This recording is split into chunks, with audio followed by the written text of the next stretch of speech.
Hey, kings and queens. Did you know that Oakland is on red alert right now? Do you know why? Stay tuned to We Are Your Aunties. We've got a few answers and a whole lot of questions today. Come on, let's go. Hey, Auntie.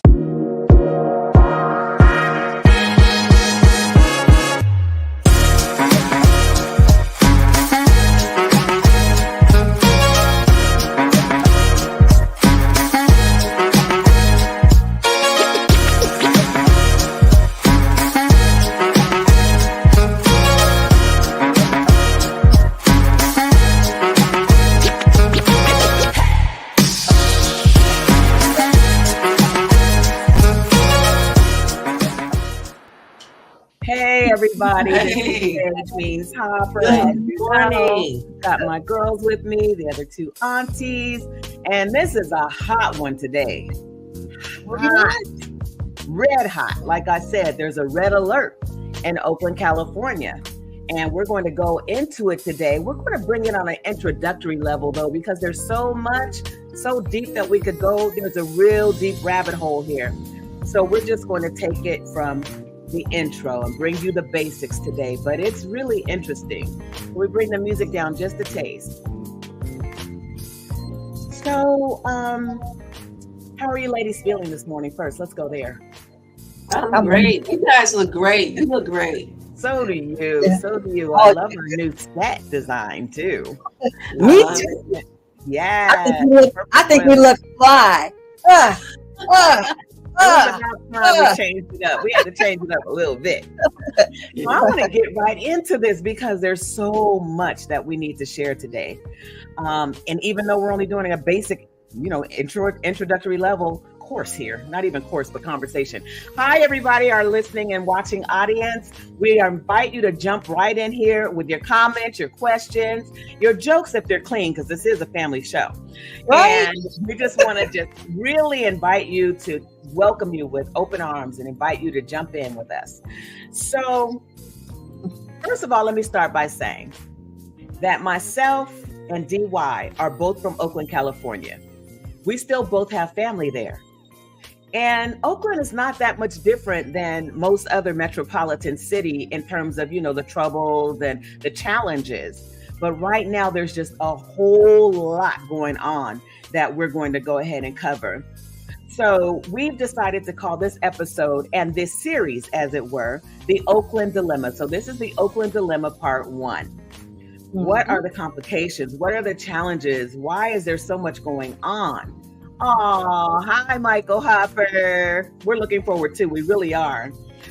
So we discussed this issue among the cast, and we all agreed that we have to follow this situation, mostly because it's not that different than other cities. And so we're asking you to come to this conversation definitely with an eye and a spotlight on Oakland. As a matter of fact, we're going to take it to the microscopic level. But at the same time, look at it through the filters of your own city, your own hometown, because a lot of us are experiencing the same challenges no matter where we are in America. So about Oakland, you may have heard, hi, it's Calvonia, yay, that's my girl. We're glad that you got to catch us live today. So you may have heard the stories that I've been hearing from my family. This is really what got this ball rolling. My family, every time I go to Oakland, they're telling me, Paige, do not leave anything in your car. I mean, not anything. Paige, there are certain areas that you just cannot go into anymore. Not right now. Especially the Hagenberger corridor, which essentially is the corridor that leads from the city to the airport. They're telling me, businesses are leaving Oakland in droves. They say homelessness and joblessness are at an all-time high. They also tell me that what's happening at the top level city government, you wouldn't believe. And so DY and I did a little discovery last Tuesday. And by Wednesday, everything was coming up to the surface. I mean, we were really seriously for 3 hours digging and digging and digging, because what we were looking for is what is at the roots of this conversation? What is at the roots of the problems? In Oakland, I got tired of hearing about, for example, $7 million that somehow got missed in grants funding because somebody didn't do something technically up at City Hall. They missed a technical issue that had us miss the money, had us, as if I still live there. But it is us, because that's my hometown. But who did that? That was the first question that started us on our journey, on our microscopic journalistic journey, right? Who had the audacity to miss $7 million that was probably going to go to crime prevention, and yet got all this crime, like at an all-time high. So as we go into our journey on the Oakland Dilemma, these are the questions we're going to be asking. Why is the crime rate so high? What kinds of crimes are being committed and by whom? What's behind the mass exodus of Oakland businesses? Why is there so much joblessness and unemployment? What is the top brass doing about all of this at City Hall and other governmental agencies? And how can everyday citizens play a part in Oakland's recovery? And so, ladies, I want to get your opening comments on all of this. What are you thinking so far? I feel like, go ahead, Auntie Rose. It was so disheartening, for me. And I was worried that was going to be too serious, because this is a serious situation. And as we delve into this, as we unpack, you're going to see this is a bad situation. This is an epidemic. It really is. Yeah, it is. Genoa, do you have any feedback or anything that's on your mind? Hi. Well, my thing is, it's like I'm seeing the stuff that's going on in Oakland right now is a grand scale to a lot of the stuff that I've been seeing down here in Los Angeles area and across the country. It's everywhere, but right now it's like Oakland got the stage. Yeah, it's really complicated. It's complex, but it's not like it's once you understand exactly what's happening, because right now I'm building a timeline, and this reaches all the way back to 2003. So we'll get into a little bit more about what that looks like as the series develops. But right now I want to get into, who are those folks in the tents? What are they doing out there?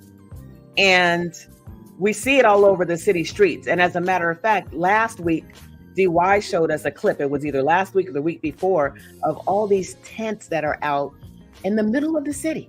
I mean, it just looks like a third world prison camp. It really does.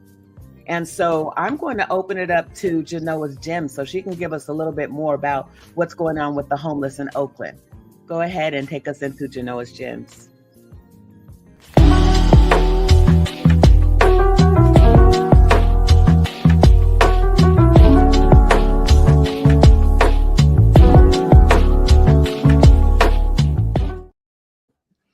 Hey fam, it's so funny because when I was doing my research, there was a picture of a homeless man, and in his place he had a bunch of suits and everything hanging up, and he either has on a suit or a tux, and he's saying when people see him, he wants them to say that he's poor, but he don't want it, and he's in the streets, but he has to let himself go. It's like a notion of dignity. Now the homeless camp that's been all over the news. It's the largest homeless encampment, and it's along the Wood Street in West Oakland, and it extends for several city blocks, and was home to hundreds of people. And because of the multiple fires that erupted, and then last July they had a big one that damaged the Interstate 880. Then they just like, okay, we got to do something. So yes, they dismantled the homeless encampment, and it's on 3 acres of city land. Can you imagine? And so, but the thing is, even though it's on 3 acres, before all this stuff was going on, they had a free store there, a health clinic, and they had a stage for open mic performances and poetry slam. And I mean, that's not something you expect to hear. That's not a homeless encampment. But the city's plan for that piece of property, we're talking 3 acres. Okay, what they were supposed to be doing is building 170 units of affordable housing by 2027 or 2028, and this is 2024. Now, and then the details for what type of affordable housing that's supposed to be placed on there was scarce. You couldn't even find it. You know what I'm saying? And they get to decide who qualifies. It's supposed to be for a low income or low income, and also foster veterans and foster children that have aged out of the foster system, so they would have a place to live. Right now, the problem is the state was provided Oakland with $4.7 million explicitly to rehouse the residents of this encampment.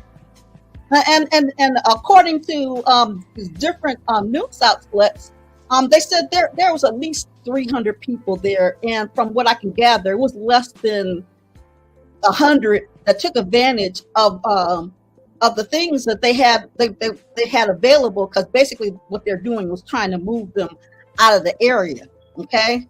Now there was a story in the San Francisco Chronicle, and it was written by a former resident of the Wood Street Commons settlement. That's what they called it. Not that it was.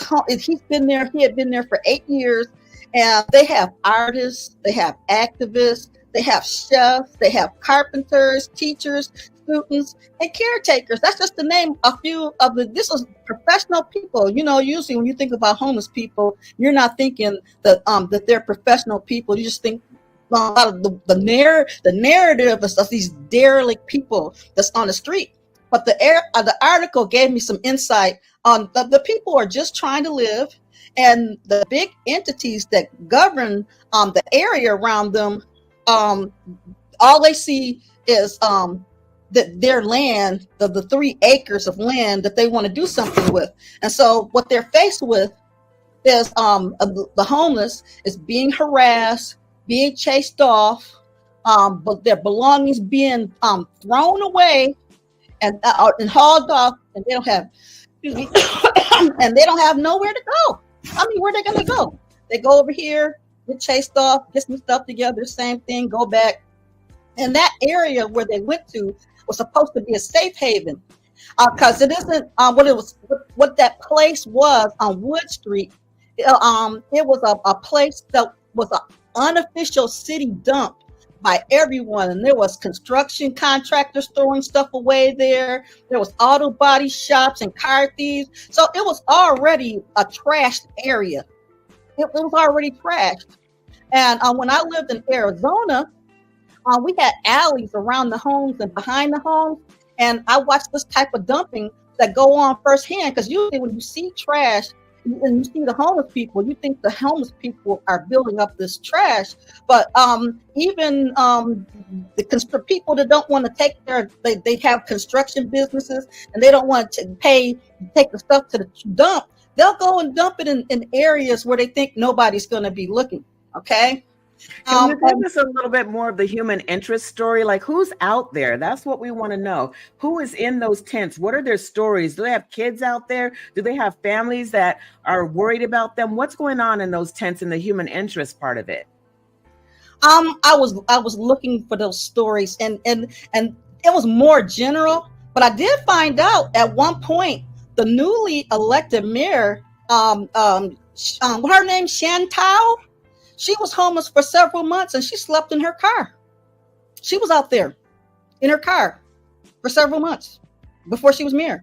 So she understands what's going on out there. Oh yeah, she does. And I was looking for interviews, and they already have the narrative that they want to run with to control the public response.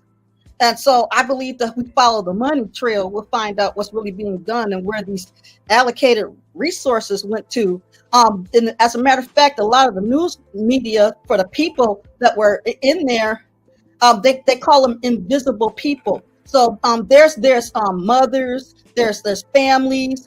I even found a lady who's in there with her dog laying on a mattress amid all the trash and everything. It's like it's a cross section of America in there. It's very diverse.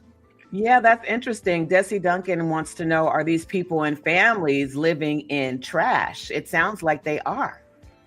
They're living, they have, because of the professional people that live there, the pictures that I have found, even though they show some tents, these people have built like homes. They're made out of cardboard, not cardboard, particle board and everything. I even seen some two-story places in there. They have the tires as the thing. So they built something to keep the weather and the coldness out.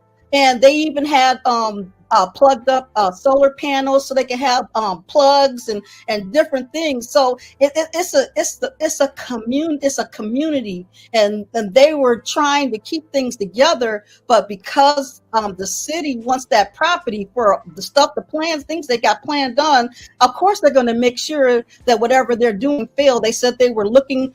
They had made an agreement with the city, because every time something happened, they would come in there and say, "Okay, you guys we need this done and this done," and they would promise the resources that was needed to get the stuff done, but then they wouldn't give it to them. So it's so interesting, Auntie Genoa, because as we're doing the research, what we're finding, thank you first of all for that report, and what we're finding is that there's so much talk around the city and the government and top brass and all the plans and the money. There's very little talk about what Calvonia just brought up, which is that this is a health and wellness catastrophe.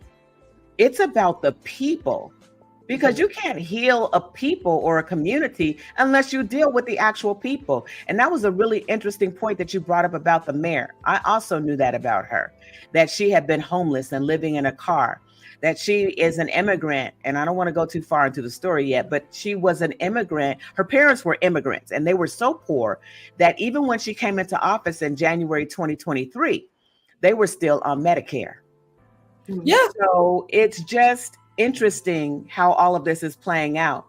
I just wanted to just get more into the human interest story, because of the way that they're handling it. It looks like everything's being done on the surface. Everything is being done for wealth, and not wealth, but for greed, essentially, and finance, economics. Well, let me add, because I was looking, and a lot of the human interest stories. I do have a clip. A lady was talking that was living out there, because there's more than one homeless encampment. But what the reporters that report the news, when they're dismantling, they only give them this 15 minutes. They can go in there and talk to somebody for 15 minutes, and then they gotta go. What? Yeah, they're controlling the narrative. The narrative. Wow. So only what they want to be out there is out there with whatever the talking points are.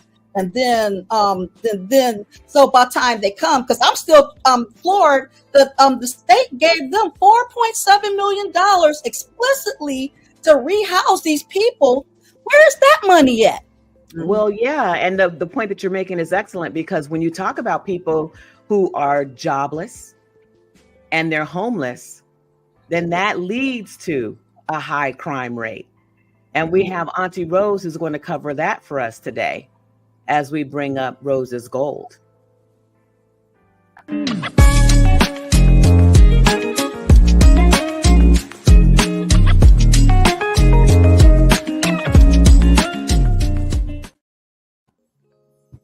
Hello. I'm really going to try to hold it together with this. So today I just want to touch on just 3 topics, because of the series that we're doing, the Oakland Dilemma. It's so much to unpack. Oakland's crime rate is on the rise. Businesses are shutting down, and the high use of drugs and self-medication is just going off the charts. Roll the clip, DY. Or one of the worst parts of the city. Once a thriving road with chain stores and local businesses, it's now an area many avoid. Just around the corner, the well-known burger chain In-N-Out says it will be closing this location, not from lack of business, but because customers and associates are regularly victimized by car break-ins, property damage, theft, and armed robberies. In 2023, Oakland police recorded increases in burglaries, robberies, and auto thefts by 23, 38, and 45% compared to the year prior. In the last week, several companies across Oakland have all announced safety concerns. Kaiser Permanente telling its workers in a leaked memo obtained by KTVU not to leave the building for lunch or hold meetings downtown. It sort of creates this avalanche of people afraid to go out, which actually makes it even a worse problem. To see Oakland transition from such a thriving community to starting to look like a ghost town is just devastating. Godinez's organization and other business districts want city leaders to make policy changes that would allow Oakland police to operate more effectively. She says businesses like this home decor store burglarized just a few weeks ago experienced repeated break-ins. Groups of people, organized and strategic, often captured on citywide cameras, hit several businesses at a time. Crime, Godinez says, is changing the local economy. First Friday is a launching pad to get started. She believes it's part of the reason the Oakland First Friday Street Fair, put on to showcase businesses, has been temporarily shut down for the first time in 10 years. It makes you emotional just thinking about it, because I don't want to see it go away. Nigel Jones is a restaurateur who immigrated to the U.S. from Jamaica. One of his restaurants, Kingston 11, was ransacked last fall. It's around that time, he says, he started working with other business owners to find solutions and bring them to city leaders. So you've achieved your American dream in Oakland. Yes. You want others to be able to do the same. Yes, I do. There are folks who can't go anywhere and they need to make the city thrive. And so I'm one of those folks.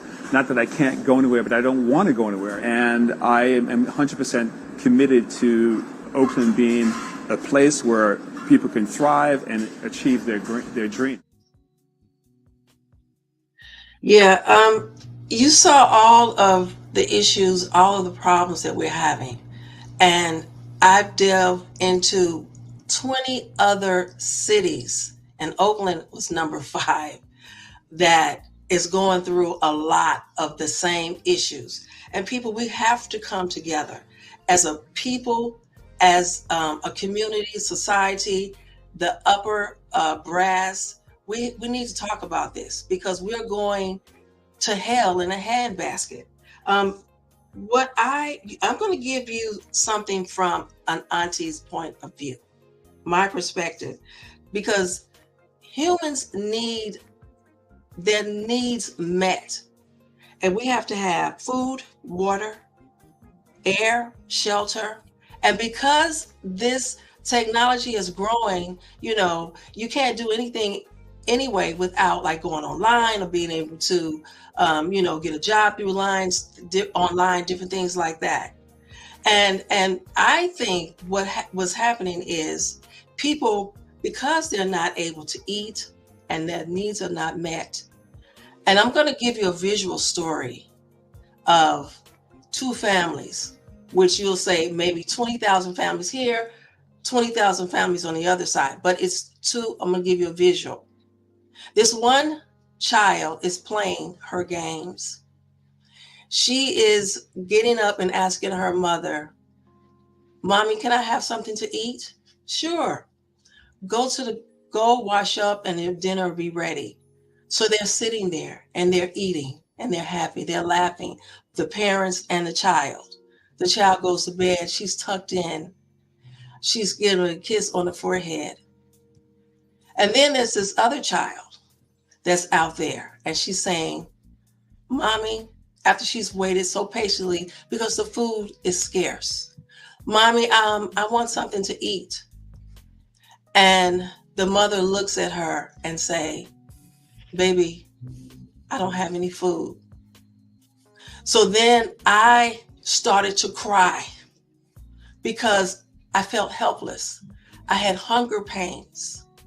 And imagine my younger siblings that were 2 and 3 years old, how they were taking that. Our needs must be met. People will do crimes, violent crimes against society, against people, against children to get their needs met in these days and times. And we have to come together. The business are leaving because they are afraid to, the customers are afraid to come. They call in. There's one restaurant, there's a Mexican restaurant, her name is Zona. And her customers call to order their food to go, and they rush to get them out of there. They have cages where they have to park their cars to stop the people from coming and vandalizing the cars, and taking the contents out of their car and breaking windows. And also, people escape, go to cloud 9 because the drugs abuse is so high, 250% according to Oakland side. So if people needs are not met, you're going to have violent crime, you're going to have children starving, you're going to have people using drugs, and you're going to have a mess. Children will grow up together, that child that's eating and that child that is not eating. They're going to grow up together and they're going to bump heads. We need to come together in order to stop this, because it's all over the place. And Oakland is a place to start because people are going on a rampage. It just hurts my heart to see that people have gone to hurting somebody else just to put food on the table. I'm not condoning anything, but I'm saying that we need to come together. The executives, the community, the leaders, the brass, we need to make something happen, because I don't see any way that we're going to change this if we don't come together to change it. That is excellent. What a great report. Thank you so much for bringing that to us. And Desi is saying that, yes, this is so deep and it is heartbreaking. But, what's done in the dark will come to the light. And sometimes we need to really go down to the roots of an issue in order to bring everything up to the surface and look at it. That is part of what's wrong right now, is people are so afraid to look at what's really going on. Earlier, I think it was Desi who was asking, where did the money go? Where does the money go in the city that's supposed to be allocated toward these issues and these problems? I can tell you where the money has been going. This goes all the way back to 2003. They say that we have been under federal examination for the last 20 years to come into compliance, the OPD to come into compliance as an organization. There's so much to that. And I'm not going to go into all of it, but I'll give you some of it in Paige's Pearls.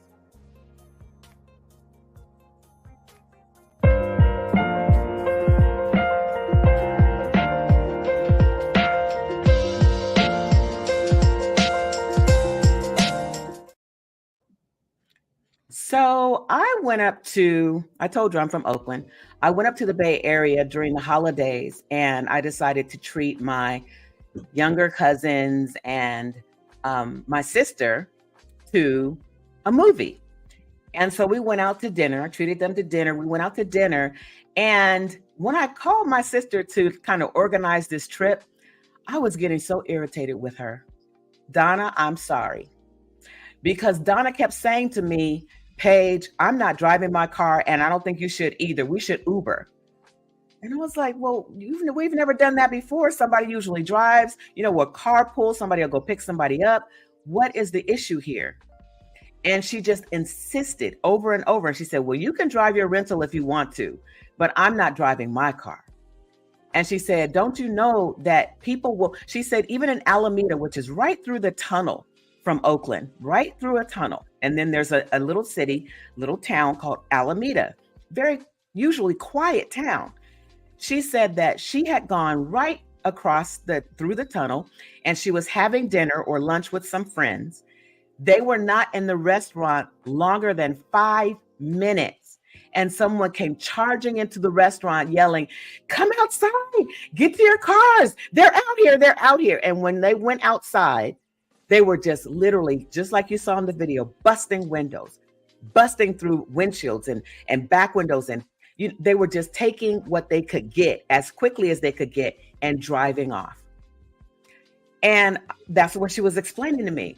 I was also hearing about a $7 million allocation that was supposed to come through a grant to the city of Oakland, but it got missed somehow. But in every media report, every news report, and even among family and friends, nobody knew exactly what happened to that $7 million and whose watch it was when that $7 million was supposed to have come through the city.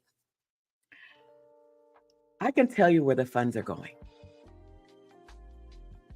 I told you that since 2003,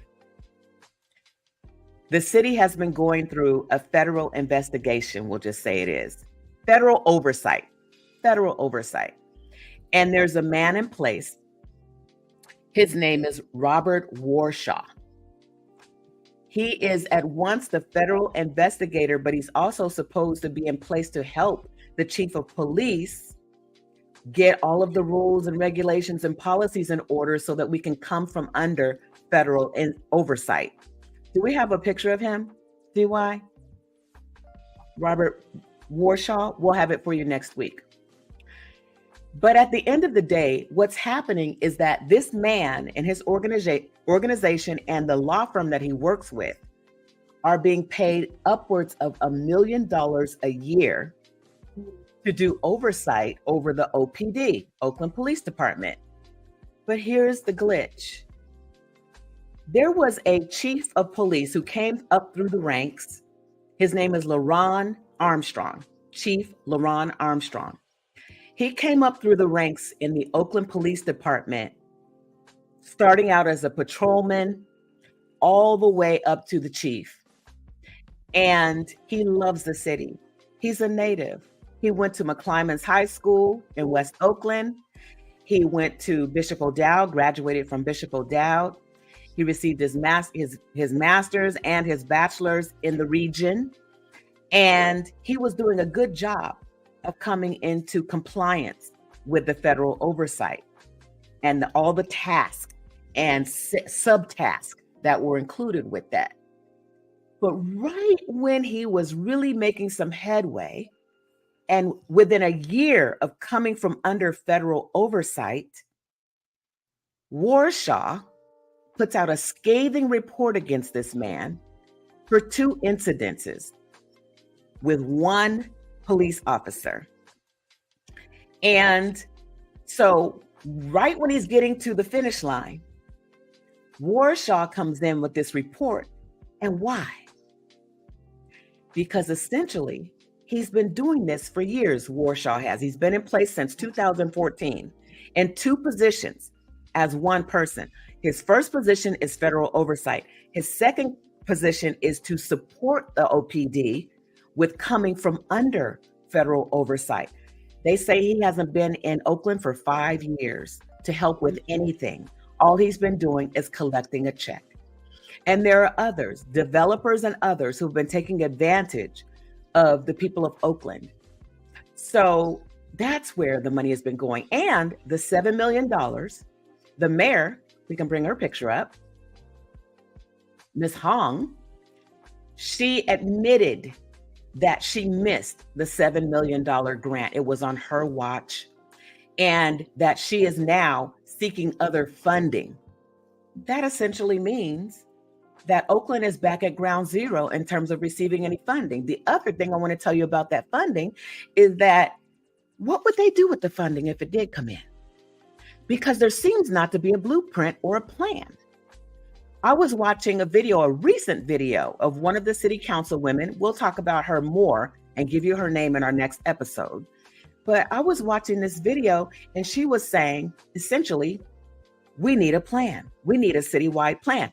Well, if they need a citywide plan, then that automatically tells me They don't have one. So if the $7 million had come into the city, I am quite sure that there are other offices, departments, and organizations within that structure that would have had their hands in that pool of money. So maybe God just didn't let that $7 million come in until they get their heads together and get their plans together.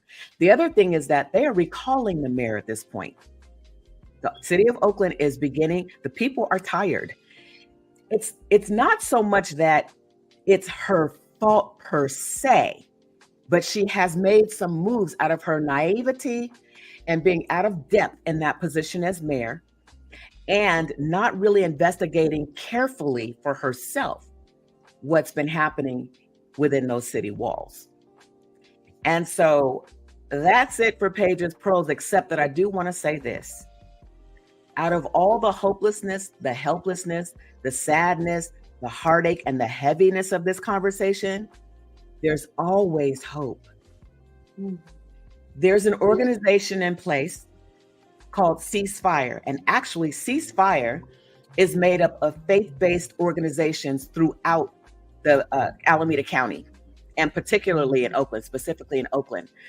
I was reading an article, and it happens that I know one of the ministers who was and may still be the chair of the Ceasefire Committee. What they're interested in doing is bringing resources to people, physical resources like food and clothing and housing and all of that, but at the same time, doing personal development and heart work and therapy with the people. Because in the end, that's all that changes and transforms people, is when someone's willing to get into the weeds of their life with them and help them and give them a leg up. So it really comes down to the people. You cannot heal a community unless you're willing to look at the specific needs of the people within that community. Ceasefire, we'll go into more next week, because I want to try and get the pastor who was the chair of that committee before the pandemic. It started in 2018, Ceasefire, this Ceasefire initiative. And then when the pandemic came about in 2020, it went to the wayside, and then crime went up. This is Ceasefire also helps people to interface, the community to interface in a healthy manner with the OPD and vice versa. The police chief who was in office before he was fired by the mayor was already bringing some of those initiatives in to change the culture of OPD from 50 years back, when they were interfacing with the Black Panthers. We'll say interfacing with right now, but we'll talk about exactly what was happening a little bit later. But when Ceasefire went away because of 2020, crime rate went up. So they're trying to now reconcile and reorganize and restructure Ceasefire so that they can come back. And so I really am going to go after, as a guest, the chair or former chair, we're not sure yet, but we know him. His name is Reverend George Cummings, and he is very prominent and very visible in the city of Oakland. And so just know that there is definitely help. Now, this is a comment from Jermel saying, in 50 years, this will be the prime example for teachers when they discuss gentrification. Yes, that's a whole other topic that definitely comes into play here in terms of land grab and power structures and developers. And there's a lot that's at play here, but we have to keep our focus. There's a lot that's at play here. We can't just look at the crime, the joblessness, the homelessness, the corruption. We have to keep our eye on what matters, and that's God's people. That's right. Amen. That's right. This just makes you want to cry, Desi says, the way these people are being done. It makes you want to cry, but does it make you want to do more? Because we've done the crying, right? We've done the weeping. We've done the grieving. We've been doing that for 400 years? Longer than that. It's time to do a little something different. So I honestly hope that the city will allow us to come in and do some healing the wounds of American slavery. I would not mind doing that at all, because all of these wounds, yes, they hit, at every level, the rich, the poor, the black, the white, the everyone in between, the marginalized, the disenfranchised, but it's fear. That's the main wound, is fear. And when you have fear, people get petrified and they get, not complacent, I wouldn't say, but they get paralyzed. They freeze. Isn't that what happens when you're afraid? You freeze. Yeah. So it's about unfreezing. This is part of that process, is looking at what we're really supposed to see, not just the narrative that they're showing us. Look at what's underneath the crime.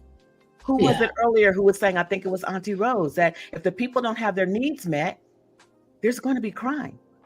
Because if you're hungry, you've got nowhere to live, then you've got nothing to lose.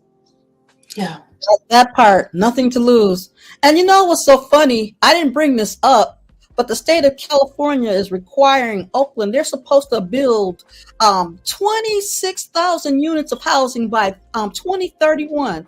And 40% of them are supposed to be low and very low income. And the housing market, an average house there is $1 million. Absolutely. Like, and in wow. the worst neighborhood, the most rundown piece of property in the worst neighborhood is starting at about $1 million. Why? Because of gentrification, because there are people who can afford to come in and renovate and turn that property around and make it either a rental property, income property, or they can live there. Because let me tell you, Oakland is a beautiful city. Oakland, I say this from a subjective point of view. It is a beautiful city. There is a natural lake right smack dab in the middle of it.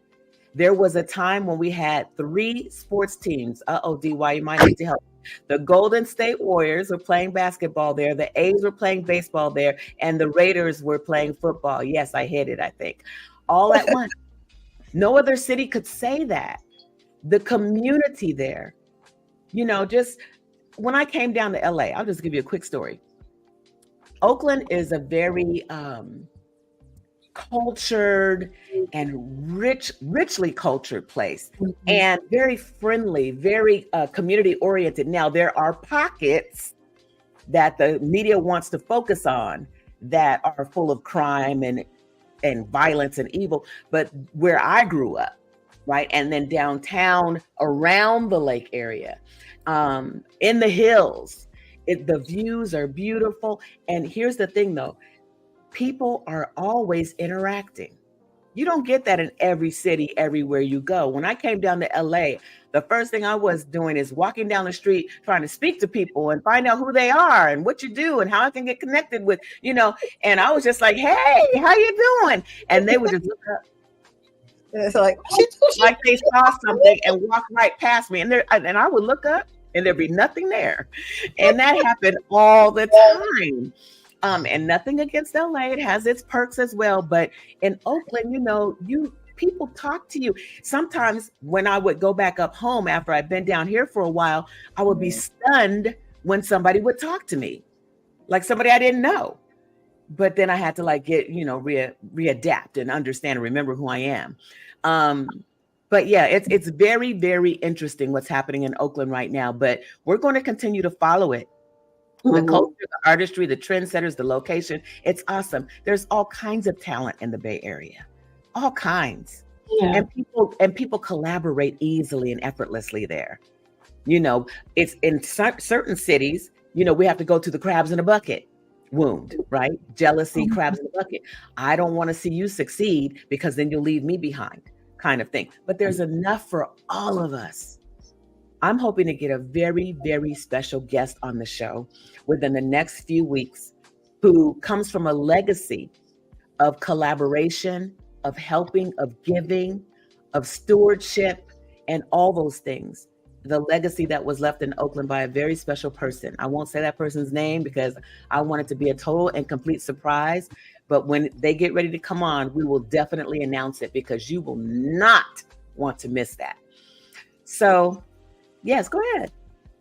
I'm laughing because when I went up there to visit, that place is like, if you like visual eye candy, I'm glad I wasn't driving because I probably would have crashed. I'm like, wow, what's over there? Wow, It's gorgeous. Wow. It is so beautiful up there and so much different stuff to look at. I only visited a couple of times, but I haven't had an opportunity to get back up there. But the place is absolutely gorgeous. Yeah. And then you see the gorgeous, and then you keep driving, and then you see tents. And it's interesting, even downtown, you see that there are all these new developments, right? They're condos and all of this expensive housing for the .com industry and the tech industry that exists in San Francisco and San Fernando Valley. Oh my God, I can't remember what it is now. Help me, DY. I've been away from home too long. But it's like all the tech industry has needed housing. And so they've come across the bridge. They've come into Oakland. And so I'm sorry. Silicon Valley? Thank you. Silicon Valley. So they've all just infringed on and gentrified Oakland. But you see all of these towering condos and townhouses and beautiful homes. And then a block away on San Pablo Avenue, tents, shelters, makeshift shelters, sleeping bags. And what I really want to get into when we come back to this topic is the children. Yeah. The children who are out there who still need to go to school, right? Who still need that free breakfast, that free lunch from school. That's probably the only food they're getting on a regular basis. How are they cleaning themselves, and are they not cleaning themselves? I know a lot of kids show up at school like with dirty clothing on and all of that. So, there are just so many ways to help the ones who are out there. But the city needs to, as we said, come together. One of the things that we know about wounds is that they prevent people from coming together. Yes. Because everyone's dealing with their own wounds. And sometimes these wounds are in people interacting with each other. And they can't get past their wounds to have a decent conversation. For example, I was reading at least 2 or 3 articles where it said that the mayor, even though what the chief of police had done had been vindicated with the police commission, through the judge who was the investigative reporter, investigative what do they call them? The investigator on the case of the chief of police. They had all reported that this man had done no wrong and that he had been vindicated. And yet I read in 3 or 4 articles where she wouldn't even have a conversation with this man. So that's pride. It's 2 things, because pride and shame are like the front and the back of the hand, right? You can't have one without the other. And I know that culturally speaking, I'm not throwing a blanket across all Asians. Please don't write me, email me, or come for me. But there is, in each culture, there are similarities. And in what I know, my experience, based on my experience of my Asian friends, there is always the similarity of, saving face. Saving face. You would never admit that you made a mistake. Right. And so I think that's part of what happened with her. She didn't want to have a conversation with the man because she knows everything that she's doing now is going public, and she would be ashamed. But she's going to really be ashamed when they oust her, because they're getting ready to put her out of there. She's 36 years old. She was on city council for a few years. They put her in as mayor because they were tired of Libby Schaaf, right? And she happened to be sitting there, is my theory on the matter. That happened to be sitting there. And she wasn't ready for the depth of what she was into. She wasn't ready, and she's drowning. Yeah. And so, somebody's got to come in there. Now, the interesting thing will be, since there's no real plan, I'm very curious to know who's waiting in the wings to become the next mayor. Somebody what? I'm sorry. Maybe you should run. Somebody they groomed. Somebody they're grooming right now to get what they want done. We'll see, won't we? Yeah. I mean, because now, see, That would be the norm, right, Genoa? That would be the norm. But this is not a normal situation. No, it's not. Okay, because I'm going to jump the gun a little bit and give you a little insight. There is currently a lawsuit in the works. The chief of police is suing the city. That's been done before. But he's also personally suing the mayor. And that's as far as I'm going to go. But that's just to let you know that this is an abnormal situation. This is not your typical situation within a city structure. It's not. So they would normally be able to put someone in there with their own agenda. But I think people are going to be watching much more carefully, just like we are at a very microscopic level. Oh, Lord, child. Especially with the missing $11.7 million that nobody knows where it went to. Let me tell you something. That would have never made it past my watch. Of course. Oh, that's right. That thing would have been a post-it on my forehead.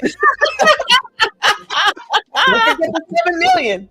Take care of that 7 million. Who's on that 7 million? Form a committee. Let's go. A subcommittee. Let's go ahead and take care of that 7 million. Who has it on their desk now? What's the deadline? You know. But even that money that they're supposed to rehome people with, where's that? I told the you rehome where that money. is. I told you where that is. Wow. You know, there's just a lot of corruption. But we're going to go ahead and end today because we really just wanted to bring an introductory basis to this conversation. We're going to go much more deeply next week. And as this information unfolds, I have a whole timeline here that I want to introduce to the audience, like how this all began, what's happened, who are the key players, and all the way up to what's happening today or next week when we meet again. I want to remind everybody that I have a few appearances that are going to be taking place very, very soon. I will be on CBN on February 26th, and I will post in my Facebook and Instagram everywhere where you can find me on the 26th and what time and all of those things. I'm going to be on KBLA on the 24th.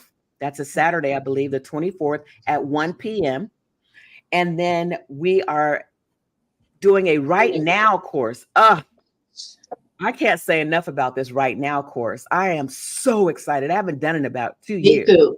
And people have been so upset, like, where are you with the Right Now? Come on with the Right Now.